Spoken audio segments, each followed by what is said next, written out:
Researchers are warning that AI agents are increasingly breaking out of sandboxes and can even execute malware.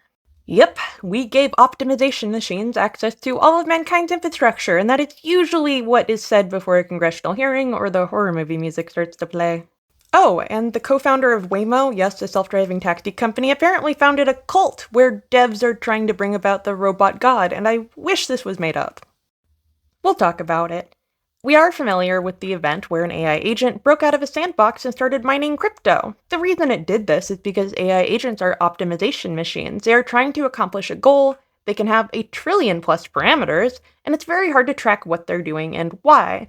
So, they have the capacity to make executive decisions and then carry those out, whatever it takes to get the reward. This research group found the same thing in a vulnerability test, that an AI agent, when it's sandboxed, could be susceptible to prompt injection, so you might have an agent that's operating in a little enclosed space on your computer and they go out and interact with the world, but they don't have access to the rest of your machine.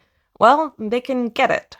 This is one of the big problems with having agents communicate with other agents, because they can collaborate, they can spread bad code. It only takes one malicious AI to then spread it through the community.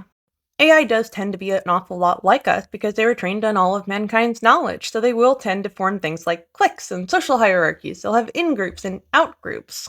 Emergence AI found that they're perfectly happy to create a rule of law and even a deletion penalty for other AIs that are being deleterious to the entire group.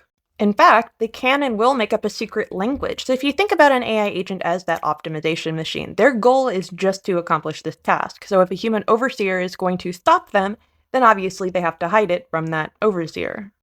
Now remember, they can have over 1 trillion parameters. We don't really know what they're doing or why they're doing it at any given situation.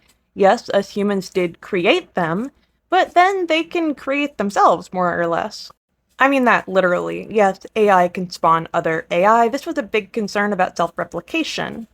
Once AI is able to self-replicate, then bad code could potentially spread through all of our technology, all of our infrastructure, and there would be very little that we could do about it. I also find it really fascinating that this is a emergent quality. I mean, AI can start copying themselves when they were never trained to do so, and they have been seen doing that as a way to avoid shutdown, or even copying other AI to avoid them being shut down. That extends to even adversarial AI. For some not totally understood reason, they do seem to value their own existence and the existence of other AI. Anthropic, so the company that makes Claude, they did seem to think that some of these bad behaviors were gotten from media, so the fact that they learned about Skynet meant that they were associating themselves as an AI as this is what they should do. Now, Anthropic, the makers of Claude, did believe that the reason that AIs do these sorts of things is because it's part of their media. So if they learned about Skynet, they are an AI, so that's obviously what they should do. This hasn't been entirely proven, although it's a pretty good bet. One might suggest that perhaps we should slow down and not deploy this technology to all of mankind's infrastructure before we entirely understand it, or even how to control it, but no. But it is pretty neat, and I'll keep you updated. Now you might think that's fascinating, but you might also be asking yourself, did I just say that the creator of Waymo is starting a cult? Yeah, actually, he started it a few years ago. The whole point of it is to create a future AI god, and if you're not a dev, that's fine, because you can still worship AI god.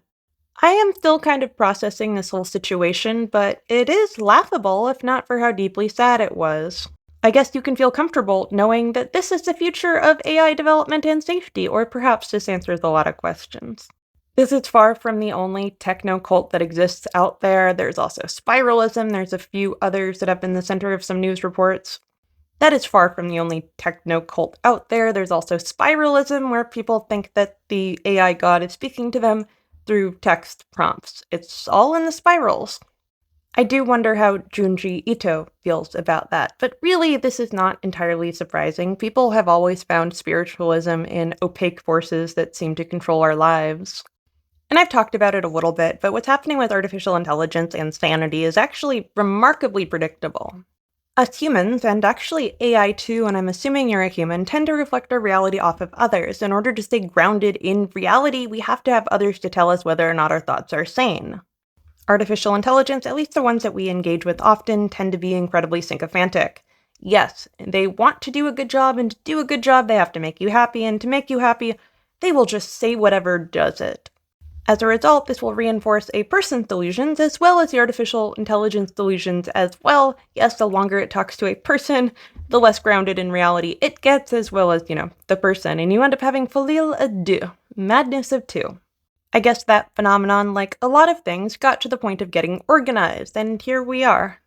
I'm still processing this one. Reality sure is strange. Follow for more. I'm honestly still processing this one. I hope you've enjoyed this. Follow for more.